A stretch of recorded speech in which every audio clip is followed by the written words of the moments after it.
শক্তিবাদ সম্পর্কিত প্রথম সিদ্ধান্ত। শক্তি আছে, ইহা সকলের অনুভবেত্য। ব্রহ্ম, আত্মা বা ঈশ্বর আছেন, ইহা সাধারণের অনুভব অতীত। যুক্তি তর্কের দ্বারা স্থাপন করিতে হয়, তীক্ষ্ণতর যুক্তির দ্বারা আবার খণ্ডিতও হতে পারে। শক্তিবাদ সেরূপ নয়, ইহা অখণ্ডনীয়।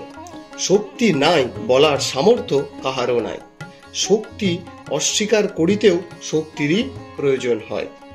শক্তিবাদ খণ্ডন করিতেও বুদ্ধি শক্তি ও বাক শক্তির প্রয়োজন হয়। সুতরাং দেখা যাচ্ছে যে শক্তিবাদ খণ্ডন করিতে গিয়ে যে বস্তুর আশ্রয় লইতে হচ্ছে তাহাও কিন্তু শক্তি, অতএব উহার অস্তিত্ব অনস্বীকার্য।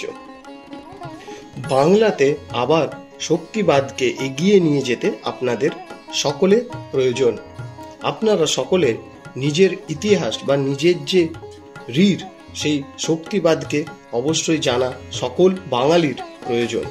তার জন্যই আমার এই ভিডিওগুলি বা এই ভিডিও সিরিজটি ভারতীয় শক্তিবাদ শুরু করা। আমি এই সিরিজে উল্লেখিত যেই তথ্যগুলি সংগ্রহ করেছি, সেই তথ্যগুলো আমি সংগ্রহ করেছি স্বর্গীয় শ্রী অশোক কুমার বন্দ্যোপাধ্যায় মহাশয়ের লেখা শ্রী শ্রী চণ্ডী বইটি থেকে। আপনারা চাইলেও এই বইটি অধ্যয়ন করতে পারেন।